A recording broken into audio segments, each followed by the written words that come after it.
कहा जाता है कि आज से करीबन 4.5 अरब साल पहले हमारी धरती बनी और आज ही से करीबन 3.8 अरब साल पहले धरती पर जीवन की शुरुआत हुई।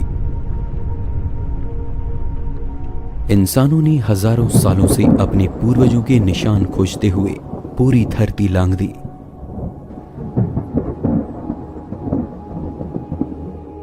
हम धरती पर आखिर कहां से आए, ये सवाल खुद से पूछते हुए इंसानों ने न सिर्फ आसमान की ओर देखा बल्कि धरती और समुद्र की गहरी थाह में अपने इतिहास को खोजा।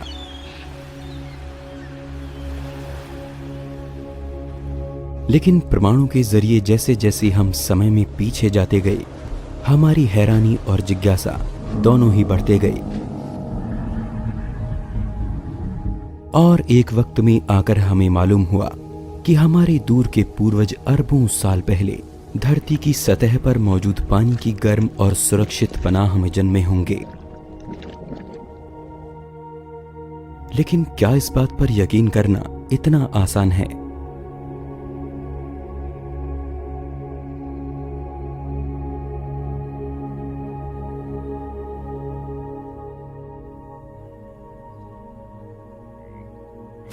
आज हम धरती को लाखों तरह के दूसरे जीव जंतुओं के साथ साझा करते हैं।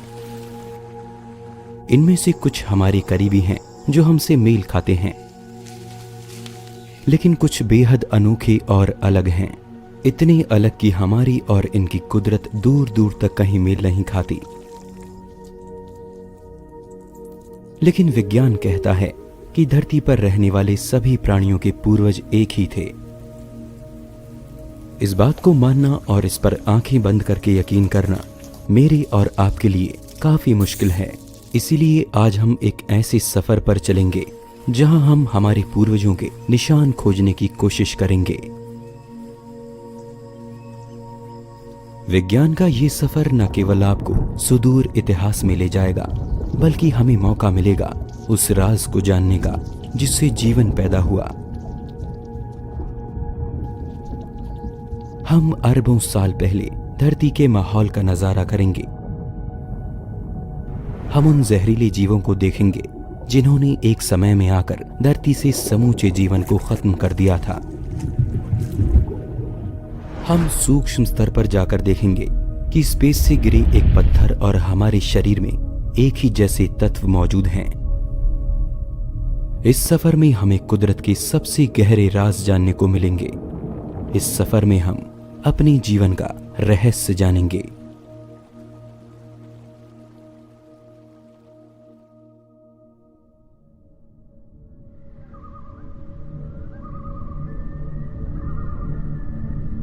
हमारे सफर की शुरुआत होती है कुदरत के एक ऐसे नियम से जिसकी वजह से आज हम और आप यहां तक पहुंचे हैं।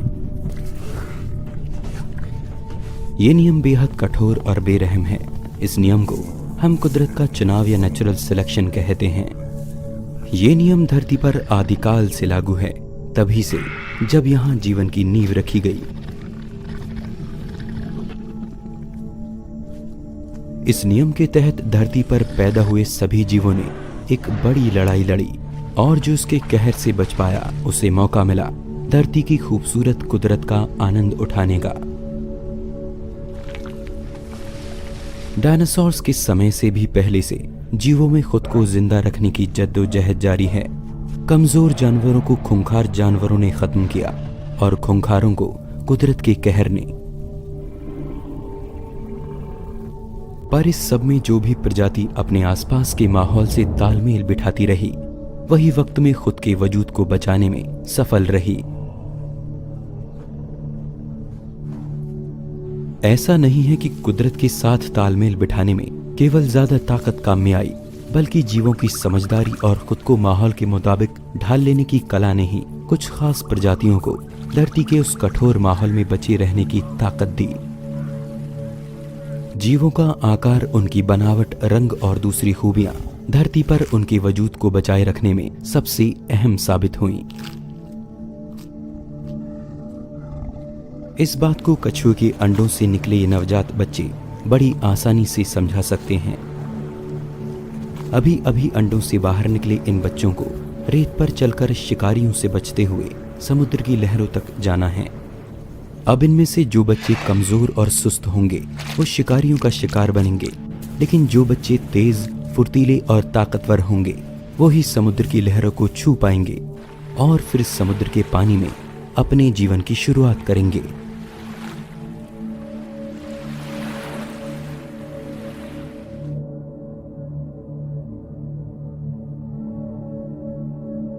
यानी कुदरत ने कुछ खास खूबियों वाले बच्चों को चुना। हालांकि कुदरत का ये नियम बड़ा बेरहम है, लेकिन ऐसा हमेशा से होता आया है और इसी नियम के चलते धरती पर जीवों की अलग अलग तरह की प्रजातियां विकसित हो पाईं। यूं तो धरती पर जीवन अरबों साल से मौजूद है, मोटे तौर पर कहा जाए तो करीबन 4 अरब साल से। लेकिन इसकी शुरुआत आखिर कहां पर हुई, ये सबसे अहम सवाल है। धरती पर सबसे बड़े हिस्से में पानी की हुकूमत कायम है। समुद्र का विशाल साम्राज्य पूरी धरती पर फैला है और इसी के अंदर अरबों साल पहले बहुत छोटे जीवों ने जन्म लिया। आज हम समुद्र में बसने वाले ढेरों ऐसे जीवों को जानते हैं जिनकी कुदरत अपने आप में हैरान करने वाली है। कांच की तरह पारदर्शी जेलीफिश से लेकर एक जहाज के जितनी बड़ी मछली तक, ये सभी समुद्र की दुनिया के अजूबे हैं। आप, मैं और धरती पर रह रहे सभी जीवों के दूर के पूर्वज कभी इसी पानी के अंदर जन्मे थे। धरती के सीने पर खड़ा विशाल समुद्र का भंडार कुदरत के लिए मानो एक लेबोरेटरी जैसा था, जिसके घोल में कुदरत ने जीवन को लेकर कई तरह के प्रयोग किए, जिससे बाद में आगे चलकर कॉम्प्लेक्स लाइफ का जन्म हुआ। इस बात पर यकीन करना मुश्किल होता है कि हमारे दूर के पूर्वजों ने कभी पानी से निकलकर धरती पर चलना शुरू किया होगा, और विज्ञान के पास ऐसा क्या सबूत है जो हमारे इतिहास की कड़ी को इन पानी में रहने वाले जीवों से जोड़ सके और ये साबित करे कि हमारे पूर्वज कभी इसी पानी में जन्मे थे।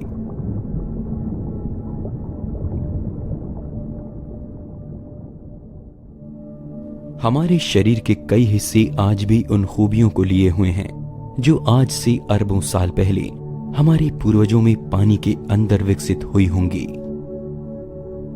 ये मैं और आप हैं। जी हां, अपनी मां के गर्भ में इस समय हमारी उम्र केवल 24 दिन की है और इस स्टेज में हमारे सर के पास ये गिल्ड स्लिट्स मौजूद हैं, जिन्हें फेरिंगल पाउचेस भी कहते हैं। हैरानी की बात है कि मछली के अविकसित बच्चे में भी यही गिल्ड स्लिट्स पाए जाते हैं, जो आगे चलकर मछली के गलफड़ों में बदलते हैं, जबकि इंसानों में ये चेहरे, कान और जबड़ों का हिस्सा बनते हैं। इसी तरह से गर्भ में 5वें या 6ठे हफ्ते में आकर इंसानी बच्चे में एक पूंछ भी विकसित होती है, जो उस समय हमारी रीढ़ का हिस्सा होती है, लेकिन आगे की डेवलपमेंट में ये रीढ़ के निचले हिस्से में बदल जाती है।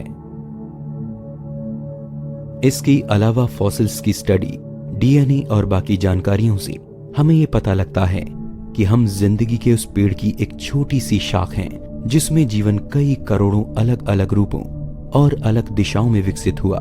लेकिन इस सब की शुरुआत उस पेड़ के एक नन्हे बीज से हुई। पर इन सब के बीच एक और जरूरी सवाल मन में पैदा होता है कि जीवन आखिर सबसे पहले पानी के अंदर ही क्यों जन्मा। आइए इसके लिए धरती के इतिहास की एक झलक देखते हैं।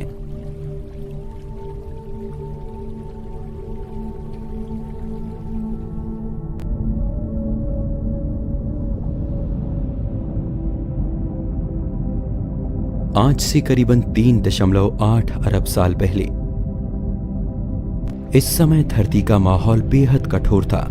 यहां ऑक्सीजन का कोई नामो निशान नहीं था और साथ ही एटमॉस्फेयर भी काफी पतला था।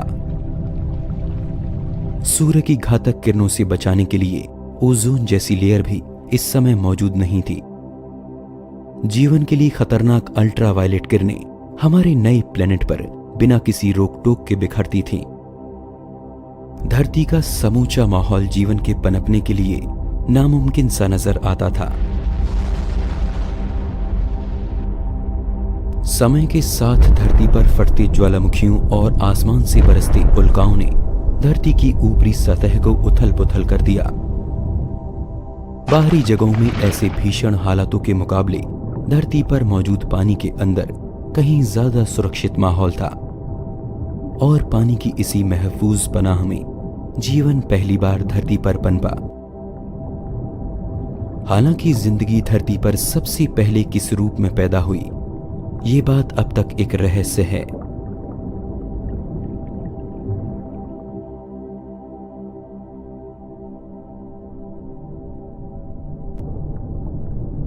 कहा जाता है कि उस वक्त भी एक साथ मिलकर जिंदगी को पैदा करने वाले छोटे छोटे मॉलिक्यूल्स पानी के अंदर मौजूद थे, जिनसे सिंगल सेल से बने जीव पैदा हुए होंगे।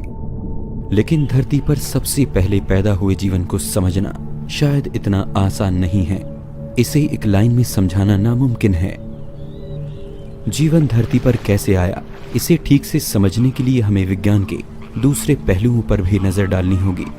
कई सवालों पर गौर करना होगा, जैसे कि एक जिंदा प्राणी आखिर क्या है, कौन सी जरूरी खूबियां ये तय कर देती हैं कि कोई चीज जिंदा है या नहीं। क्योंकि धरती पर कई चीजें ऐसी हैं जिनकी खूबियां हमसे मिलती जुलती हैं, लेकिन वे फिर भी जिंदा नहीं हैं। जैसे कि बादल हमारी तरह एक से दूसरी जगह मूव कर सकते हैं, हमारी तरह अपने आकार को छोटा बड़ा भी कर सकते हैं, लेकिन हमें पता है कि बादल में अपनी कोई लाइफ नहीं है, यानी बादल हमारी तरह जीवित नहीं है। और ये सिंगल या डबल सेल लाइफ आखिर क्या है, इनमें ऐसा क्या मौजूद है जो इन्हें जिंदा प्राणी बना देता है।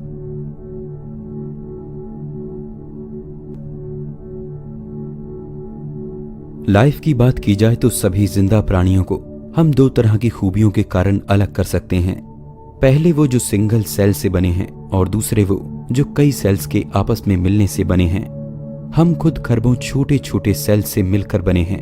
हमारे शरीर के ये सेल्स इतने छोटे हैं कि 10,000 सेल्स एक साथ एक पिन की नोक पर फिट हो सकते हैं।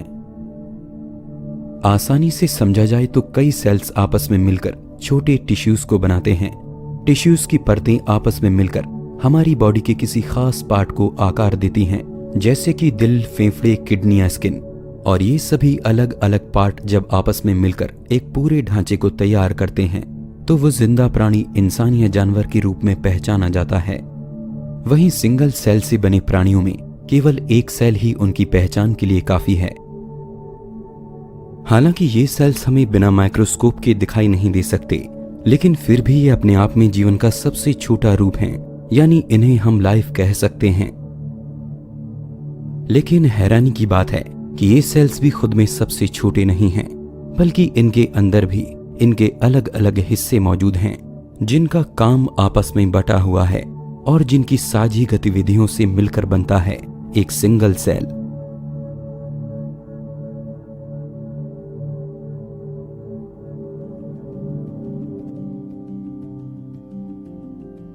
आइए अब ये जानते हैं कि इन सेल्स के अंदर ऐसी कौन सी चीजें हैं जो आपस में मिलकर एक लाइफ को जन्म देती हैं। उदाहरण के लिए हमारी बॉडी के एक सेल को ले लेते हैं। सबसे पहले आती है इसकी परत, जिसे हम सेल मेम्ब्रेन भी कहते हैं। ये सेल को बाहरी आवरण देती है, यानी कि एक झिल्ली का काम करती है। इसे हम सेल की स्किन भी कह सकते हैं। ये कोई आम झिल्ली नहीं है, बल्कि ये पोषक तत्वों को पहचान कर उन्हें अंदर जाने देती है, जबकि जिन तत्वों से इसे खतरा है उनके लिए ये रास्ते को ब्लॉक कर देती है। इसके अलावा ये सेल्स के अंदर से वेस्ट को भी बाहर जाने देती है। इसके बाद आता है सेल के अंदर भरा हुआ लिक्विड, जिसे हम साइटोप्लाज्म कहते हैं। ऐसा नहीं है कि इसमें सिर्फ लिक्विड ही भरा है, बल्कि इसके कुछ अंग ऐसे हैं जो जरूरी कामों को अंजाम देते हैं। इसके स्पेशल पार्ट कुछ खास तत्वों को बनाते हैं, जैसे कि प्रोटीन, और प्रोटीन को यूज करके ही सेल्स अपनी ज्यादातर केमिकल प्रोसेस को अंजाम देते हैं। इसके कुछ जरूरी तरह के हिस्से खाने के छोटे छोटे मॉलिक्यूल्स को ऐसे मटेरियल में बदलते हैं जो सेल्स की एनर्जी और ग्रोथ के लिए जरूरी है। इनसे बनाए गए पोषक तत्व पूरे सेल में खास तरह की ट्यूब्स की मदद से ट्रांसफर किए जाते हैं। यानी हमारे शरीर में मौजूद सेल्स के अंदर अपना एक सिस्टम है जो हमारे द्वारा खाए गए खाने से जरूरी चीजों को लेकर लगातार ग्रोथ करते रहते हैं। और आखिर में आता है न्यूक्लियस, जिसे हम सेल का ब्रेन भी कह सकते हैं। सेल के बीचों बीच मौजूद ये न्यूक्लियस सेल के कंट्रोल सेंटर की तरह काम करता है। ये सेल की ग्रोथ की देखभाल करता है। साथ ही इसका काम ये भी देखना है कि सेल डिवाइड होकर अपने जैसे दूसरे सेल्स को भी जन्म दे। यानी कि सेल्स अपने आप में इन हिस्सों के बिना जीवित नहीं रह सकता। खुद को जिंदा रखने के लिए जरूरी चीजों को सेल अपने इन्हीं हिस्सों के जरिए बनाता है और ये सभी अलग अलग हिस्से मिलकर एक सेल को बनाते हैं। अब यहां समझने वाली बात यह है कि सेल जो जिंदगी का सबसे छोटा रूप है, यानी जिसे विज्ञान जिंदा मानता है, वो भी अपने अंदर ऐसे जरूरी हिस्सों को लिए हुए है जो इसके लिए काम करते हैं। अब सवाल ये आता है कि क्या सेल को छोड़कर उनके अंदर मौजूद अलग अलग हिस्से खुद में जीवित हैं? क्या अगर हम एक सेल के अंदर से न्यूक्लियस को बाहर कर दें तो क्या वो अपने आप में जिंदा रह पाएगा? क्या न्यूक्लियस, मेम्ब्रेन या साइटोप्लाज्म खुद कोई बिसात नहीं रखते? क्या ये अकेले अपने आप में जिंदा हैं? तो इसका जवाब है नहीं। सेल के ये हिस्से बेशक मिलकर पूरे सेल को बनाते हैं। सेल अपने आप में इन सब के साथ जिंदा कहा जा सकता है, लेकिन अकेले इन हिस्सों की अपनी कोई जिंदगी नहीं है। ये साथ मिलकर ही एक लाइफ के रूप में पहचाने जाते हैं। लेकिन ये सब बातें मैं आपसे क्यों कर रहा हूं? इसका जवाब आपको जरूर मिलेगा, क्योंकि साइंटिफिक तौर पर जिंदगी अपने आप में क्या है ये जानना हमारे लिए जरूरी है। तभी हम इसके गहरे रहस्यों से पर्दा उठा पाएंगे। लेकिन आइए अब हम इन छोटे सेल्स के पार्ट को और गहराई में जाकर देखते हैं। आपको जानकर हैरानी होगी कि सेल्स के ये सभी हिस्से अपने आप में आखिरी सबसे छोटी यूनिट नहीं हैं, बल्कि ये इनसे भी छोटे मैक्रोमोलिक्यूल्स से मिलकर बने हैं। सेल के अंदर के न्यूक्लियस, साइटोप्लाज्म और बाकी दूसरे हिस्से कुदरत में पाए जाने वाले दूसरे तत्वों से बने हैं, जैसे कि कार्बोहाइड्रेट्स, प्रोटीन, लिपिड्स और न्यूक्लिक एसिड। तो क्या ये मैक्रोमोलिक्यूल ही सबसे छोटी यूनिट हैं? जी नहीं, इनका निर्माण भी साइज में इनसे कई गुना छोटे कणों से हुआ है। उदाहरण के लिए प्रोटीन को ले लेते हैं। प्रोटीन हमारे सेल की ग्रोथ के लिए सबसे जरूरी तत्व है, लेकिन ये आखिर बना किससे है? प्रोटीन को तोड़ने पर हमें सैकड़ों या हजारों की संख्या में अमीनो एसिड्स मिलते हैं। ये अमीनो एसिड्स आपस में एक खास पैटर्न में जुड़कर किसी खास तरह के प्रोटीन को बनाते हैं। हैरानी की बात है कि 20 तरह के अमीनो एसिड्स आपस में मिलकर हजारों तरह की अलग अलग शेप में जुड़कर एक दूसरे से बिल्कुल अलग तरह के प्रोटीन का निर्माण करते हैं। तो क्या ये अमीनो एसिड्स हमारे शरीर की सबसे छोटी यूनिट हैं? जी नहीं। सभी तरह के मैक्रोमोलिक्यूल्स साइज में इनसे भी छोटी यूनिट से मिलकर बने हैं। जी हां, आपने एटम्स के बारे में जरूर सुना होगा। एटम्स और इसके पार्ट न्यूट्रॉन, इलेक्ट्रॉन और प्रोटॉन, इन्हीं अलग अलग तरह के एटम्स के मिलने से हमारे शरीर को बनाने वाले ये मैक्रोमोलिक्यूल बने हैं। आइए इस चेन को एक सीधी लाइन में आसानी से समझते हैं। किसी भी जिंदा प्राणी का शरीर अलग अलग हिस्सों के मिलने से बना है, जैसे कि दिल, दिमाग, फेफड़े वगैरह वगैरह। ये सभी अंग टिश्यूज की परतों से मिलकर बने हैं। ये टिश्यूज बने हैं छोटे छोटे सेल्स के मिलने से। इन सेल्स का निर्माण होता है प्रोटीन जैसे एलिमेंट से। प्रोटीन बना है अमीनो एसिड्स जैसे मैक्रोमोलिक्यूल से, और मैक्रोमोलिक्यूल्स बने हैं अलग अलग तरह के एटम्स के एक साथ जुड़ने से।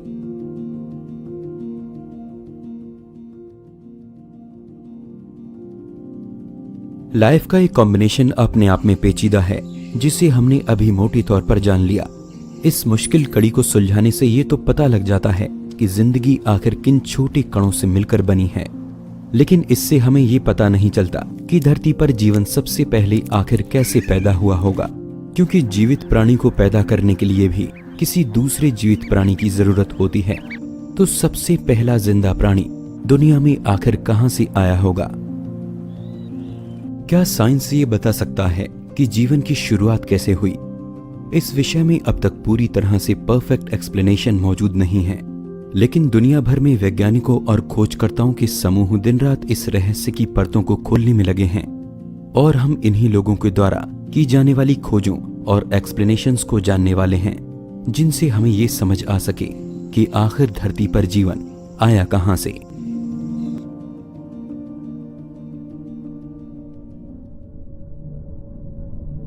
डार्विन की थियरी के हिसाब से जिंदगी का ये रूप अरबों साल पहले एक बेहद सिंपल सी फॉर्म में जन्मे किसी जीव से शुरू होकर धीरे धीरे समय के साथ जटिल होता गया। यानी शुरू में जन्मे जीवों का आकार, उनके अंग और उनके अंदर चल रही केमिकल प्रोसेस समझने में उतनी मुश्किल नहीं थी जितनी आज के जीवों को लेकर हैं।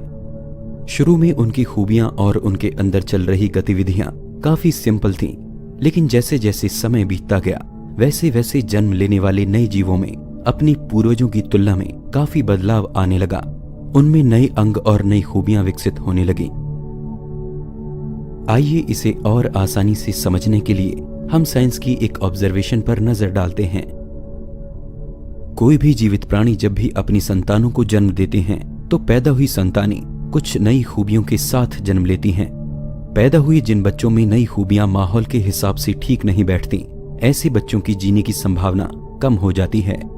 यानी बड़े होते होते ये बच्चे माहौल की कठोरता से हार मान जाते हैं और अपने जैसे बच्चे पैदा करने की उम्र तक मर जाते हैं। आइए इसे और आसानी से समझते हैं। क्या आपने कभी सोचा है कि टिड्ढों का रंग हरा ही क्यों होता है? इसके पीछे एक बड़ी वजह होनी चाहिए। चलिए उदाहरण के लिए मान लेते हैं कि शुरू में कभी टिड्ढों की प्रजातियां एक से ज्यादा रंग की रही होंगी, लेकिन पेड़ पौधों के बीच रहने वाले इन टिड्ढों में ऐसे टिड्ढों को शिकारियों से बचने में मदद मिली जिनका रंग हरा था। हरे रंग के होने के कारण ये पेड़ पौधों के बीच शिकारियों को जल्दी से नजर नहीं आते थे और दूसरे टिड्ढों के मुकाबले ये ज्यादा सुरक्षित रहते। समय के साथ दूसरे रंग के टिड्ढों का शिकार तेजी से हुआ और बचे रह गए हरे रंग के टिड्ढे। आगे चलकर हरे रंग के टिड्ढों ने अपनी संतानों को जन्म दिया, जो पीढ़ी दर पीढ़ी खुद को और सुरक्षित बनाने के लिए अपने अंदर बदलाव करते चले गए। यहां गौर करने वाली बात यह है कि ऐसे बच्चे जो अपनी कमियों की वजह से माहौल से तालमेल बिठाने में सफल नहीं रहे, उनकी संख्या कम होती गई और वो सामान्य पैदा हुए बच्चों के मुकाबले अपनी तादाद बढ़ाने में पिछड़ गए, जिसका नतीजा हुआ कि माहौल से तालमेल बिठाने वाली खूबियों को लेकर पैदा होने वाली प्रजाति ज्यादा संख्या में पनपती चली गईं। इन जीवों की खूबियां आगे चलकर इतनी बदल गईं कि इन्होंने एक नई प्रजाति के रूप में खुद को विकसित कर लिया और इन्हें इनके पूर्वजों से पहचानना मुश्किल होता गया।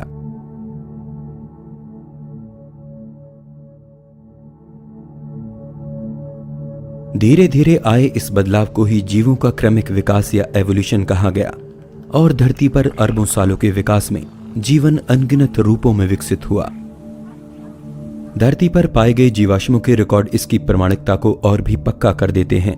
फॉसिल्स की स्टडी की मदद से जैसे जैसे हम वक्त में पीछे जाते हैं, जीवों की कुदरत समझने में आसान होती जाती है और इसी के आधार पर वैज्ञानिकों ने यह नतीजा निकाला कि आज से करीबन 3.5 अरब साल पहले लाइफ बहुत ही सिंपल से सेल के रूप में जन्मी होगी।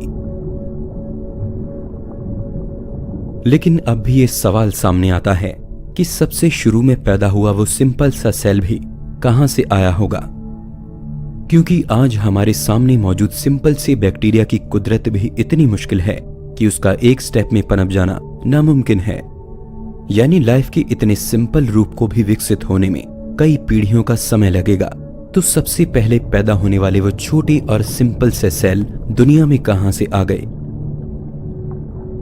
इस बात का एक लॉजिक ये है कि सबसे पहले पैदा होने वाले ऐसे जीव जो खुद के जैसे जीवों को जन्म दे सकते होंगे, उनका जन्म एवोल्यूशन से नहीं हुआ होगा, क्योंकि इसका कारण आप जानते हैं, जीवों में एवोल्यूशन होने के लिए उनका प्रजनन करना जरूरी है।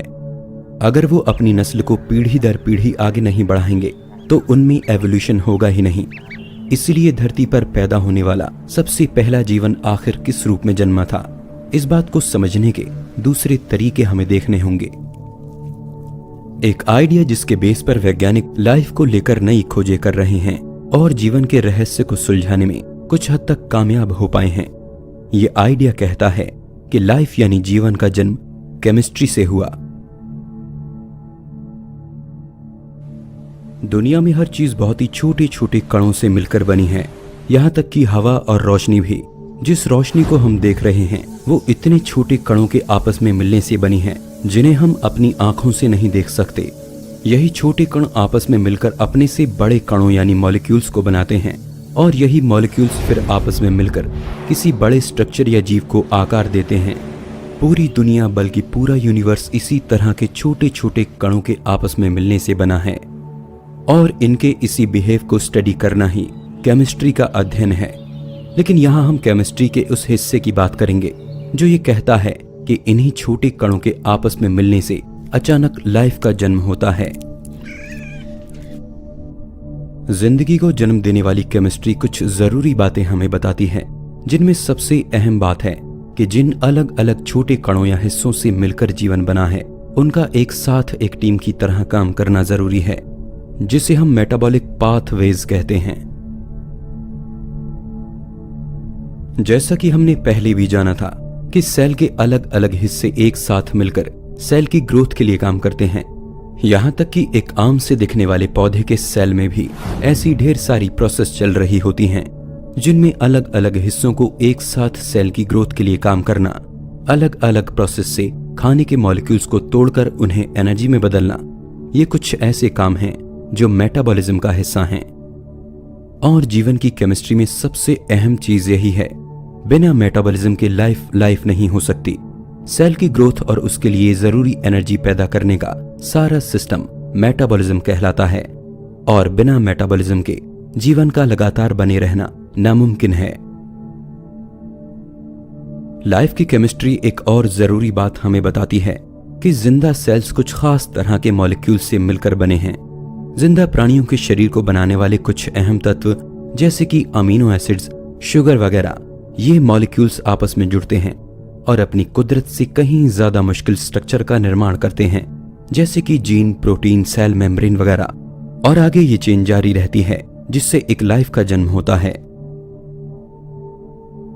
पुराने समय में यह माना जाता था कि हमारे शरीर को बनाने वाले ये मॉलिक्यूल्स सिर्फ जिंदा प्राणियों में ही पाए जाते हैं।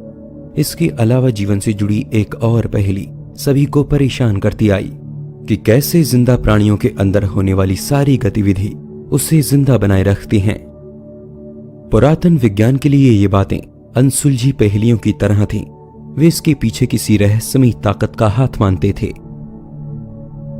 लेकिन 1828 में फ्रेडरिक वोहलर नाम के जर्मन केमिस्ट ने लैब में यूरिया का निर्माण कर दिखाया।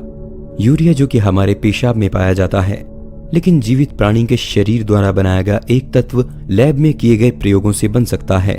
ये बात उस समय विज्ञान में जीवन की समझ को लेकर एक नया मोड़ लाई। हमारे शरीर के ऐसे तत्व जिनके बारे में ये माना जाता रहा कि उनका मिलना केवल जीवित प्राणियों में ही मुमकिन है, यूरिया के लैब में बन जाने से इस बात को चुनौती मिली और एक नई तरह की थ्योरी सामने आई। जीवन को बनाने और उसे चलाने के पीछे किसी रहस्यमयी ताकत का हाथ नहीं, बल्कि केमिस्ट्री का हाथ है। कुदरत में मौजूद अलग अलग तत्व आपस में मिलकर कुछ ऐसे केमिकल रिएक्शन करते हैं जिनसे जीवन का जन्म होता है, और उसी के जैसे दूसरे केमिकल रिएक्शन पैदा हुए उस नए जीवन को सरवाइव करने के लिए जरूरी चीजें मुहैया कराते हैं, जैसे कि एनर्जी। आधुनिक जगत में लैब में कई तरह के मॉलिक्यूल्स और सेल्स की एक्टिविटी को बना लिया गया है, जिसने जीवन से जुड़े उस रहस्यमयी ताकत के कॉन्सेप्ट को लगभग खत्म कर दिया है और सबको सुझाया है कि कुदरत में पाए जाने वाले बेजान तत्वों के आपस में मिलने से एक जीवित प्राणी का जन्म हो सकता है। खोजकर्ताओं ने हाल ही में जीवन के लिए कुछ ऐसे ही जरूरी तत्वों को मीटेरॉइड्स के अंदर भी खोज निकाला है, जैसे कि अमीनो एसिड और शुगर। चट्टानों के जो छोटे टुकड़े पत्थर के रूप में स्पेस से आकर धरती पर गिरे, उनके अंदर जीवन के लिए जरूरी तत्वों का पाया जाना इस बात का सबूत है कि ऐसे खास तत्व पूरे ब्रह्मांड में हमें कहीं भी मिल सकते हैं, और शायद ये अरबों साल पहले भी धरती पर मौजूद थे। हैरानी की बात है कि कुदरत कैसे कुछ बेजान तत्वों से जो खुद में जिंदा नहीं होते को आपस में मिलाकर एक जिंदा प्राणी को पैदा कर देती है। विज्ञान ने इसके अलावा एक और प्रोसेस खोजा है जिसमें कुछ खास तरह के मॉलिक्यूल्स को एनर्जी सोर्स के साथ छोड़ दिया गया, और कुछ समय बाद उन्हें देखने पर यह पाया गया कि वे सभी बेजान मॉलिक्यूल एनर्जी का इस्तेमाल करते हुए एक दूसरे के साथ मिलकर अपने से बड़े और कुदरत में कहीं ज्यादा पेचीदा मॉलिक्यूल्स को जन्म दे रहे हैं। समय गुजरने पर लैब में किए गए प्रयोगों ने यह भी साबित किया कि केमिकल रिएक्शन की एक पूरी चेन कुदरत से मिले हालातों के हिसाब से खुद ही जन्म लेती है, और जिंदा सेल्स की तरह उनके अंदर भी एनर्जी को जनरेट करने का एक प्रोसेस तैयार होता है। इसी तरह की खोजों में वैज्ञानिकों ने कई तरह के कुदरती चमत्कार भी देखे, जिसमें कुछ खास तरह के मॉलिक्यूल खुद ही एक साथ मिलकर सेल की मेम्ब्रेन जैसी शेप में जुड़ते हैं। कुछ तो इस तरह के स्ट्रक्चर भी बनाते हैं जो दिखने में हमारे डीएनए के धागों जैसे लगते हैं। यानी जीवन की कठिन पहेली की कुछ कड़ियां हमारे हाथ लगी हैं, लेकिन विज्ञान ने जीवन का आखिरी राज जान लिया है, ये कह देना भी गलत होगा। इस पर अभी काम चल रहा है। जीवन सबसे पहले आखिर किस रूप में धरती पर आया होगा? क्या उसकी कुदरत आज के जीवन जैसी थी? ये कुछ सवाल आज भी विज्ञान के लिए बेहद मुश्किल पहेलियां हैं। कैसे कुछ खास तरह के बेजान तत्व आपस में मिलकर एक टीम की तरह काम करने लगते हैं और अपने साझे काम की पेचीदगी को इस हद तक ले जाते हैं कि जेनेटिक कोड जैसे बेहद मुश्किल सिस्टम का जन्म होता है। कुछ इसी तरह अरबों साल पहले भी हुआ होगा, जब पानी की उस सुरक्षित पनाह में बेजान मॉलिक्यूल्स के आपस में मिल जाने से अचानक एक जीवित प्राणी ने जन्म लिया होगा। और यही प्राणी धरती पर जीवन के उस पेड़ का बीज साबित हुआ, जिसकी करोड़ों अलग अलग शाखों पर जिंदगी अरबों सालों में खरबों पत्तों के रूप में जन्मी। हमने अब तक जाना कि कैसे पानी के अंदर सबसे पहले जीवन पनपा होगा। सबसे पहले जन्मे सूक्ष्म जीव जो आगे चलकर धरती पर बसने वाले सभी प्राणियों के पूर्वज साबित हुए। और इन्हीं जीवों में किसी गहरे समुद्र या किसी झील में हमारे जटिल डीएनए बनने की पहली कवायद शुरू हुई होगी।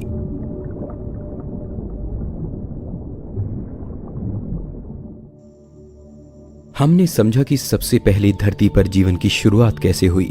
आइए अब आगे बढ़ते हैं।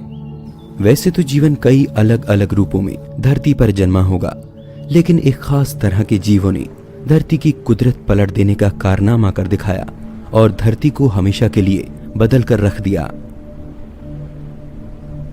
वेस्टर्न ऑस्ट्रेलिया के तटों पर मौजूद सूक्ष्म जीवों के एक जगह जमा होने से बनी ये पत्थर जैसी संरचना अपने आप में सबसे पुरानी और अनोखी है। इन्हें स्ट्रोमेटोलाइट्स कहा जाता है। ये साइनोबैक्टीरिया नाम के बेहद सूक्ष्म जीवों का घर है। ये बैक्टीरिया एक चिपचिपे पदार्थ को रिलीज करता है, जिस पर रेत और तलछट चिपककर एक पत्थर जैसी संरचना का रूप ले लेते हैं। पानी में मौजूद ये पत्थर अरबों साल पुराने भी हो सकते हैं, क्योंकि स्ट्रोमेटोलाइट्स धरती पर जीवन के सबसे पहले बने रूपों में से एक हैं। ये पानी में कार्बन डाइऑक्साइड और सूरज की रोशनी से अपना भोजन बनाते हैं और इस प्रोसेस में ऑक्सीजन रिलीज करते हैं, और ये ऐसा अरबों सालों से करते आ रहे हैं। धरती पर मौजूद सबसे पुराने स्ट्रोमेटोलाइट्स का समय 3.5 अरब साल के करीब दर्ज किया गया है। लेकिन शांत से दिखने वाले इन पत्थरों ने कभी धरती पर मौजूद लगभग सारे जीवन को विलुप्त कर दिया था। इनके समूह ने धरती के एटमॉस्फेयर में एक ऐसी जहरीली गैस छोड़ी थी, जिससे उस वक्त मौजूद ज्यादातर प्राणियों का जीवन खत्म हो गया, और वो जहरीली गैस थी ऑक्सीजन। जी हाँ, आपको सुनकर हैरानी होगी, लेकिन ये बात सच है। धरती के एटमॉस्फेयर में करीबन 3 अरब साल पहले तक ऑक्सीजन का लेवल आज के जितना नहीं था। आज जितनी ऑक्सीजन एटमॉस्फेयर में है, उससे काफी कम ऑक्सीजन उस वक्त मौजूद थी, और धरती पर बसने वाले प्राणियों की कुदरत आज के प्राणियों से कुछ अलग थी। वे सभी ऑक्सीजन पर नहीं पलते थे। ऐसा नहीं है कि उस वक्त स्ट्रोमेटोलाइट्स ऑक्सीजन नहीं बना रहे थे, लेकिन उस वक्त तक धरती पर लोहे यानी आयन की मात्रा काफी ज्यादा थी, जिससे मुक्त हुई ऑक्सीजन का ज्यादातर हिस्सा आयन के साथ मिलकर आयन ऑक्साइड यानी लोहे की जंग में बदल रहा था। लेकिन जैसे जैसे समय के साथ लोहे की मात्रा कम होने लगी, ऑक्सीजन का बड़ा हिस्सा एटमॉस्फेयर में प्रवेश करने लगा और धरती पर ऑक्सीजन की मात्रा बढ़ने लगी, जिससे एक ग्लोबल क्राइसिस पैदा हो गया और उस वक्त के ज्यादातर जीवों के लिए ऑक्सीजन जहरीली साबित हुई। तब धरती पर जीवन मानो खत्म सा हो गया था। लेकिन किसी भी चीज को पूरी तरह से खत्म करना नामुमकिन होता है, और तब भी वैसा ही हुआ। धरती पर कुछ अनोखे जीव ऐसे बच गए जो ऑक्सीजन की मौजूदगी में सरवाइव कर गए, और तभी से जीवन की एक ऐसी शाख पैदा हुई जिसका आधार ऑक्सीजन बनी। धरती पर ऐसे जीवों का जन्म हुआ जो ऑक्सीजन पर जिंदा रहते हैं।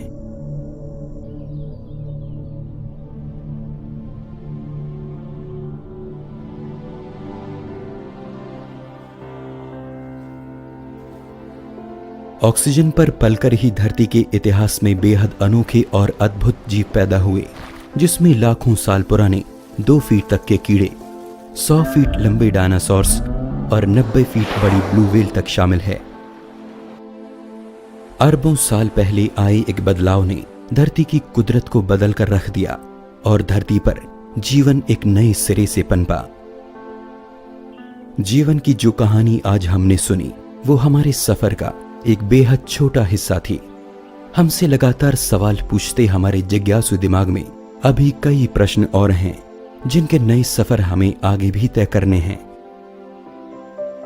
सोचिए कैसा होता अगर धरती पर ऑक्सीजन की जगह किसी दूसरी गैस पर जीवन पल रहा होता। क्या वो जीव हमारे जैसे होते? और यदि जीवन बेजान चीजों के मिलने से बना है, तो ब्रह्मांड के दूसरे कोनों में वो किस रूप में होगा?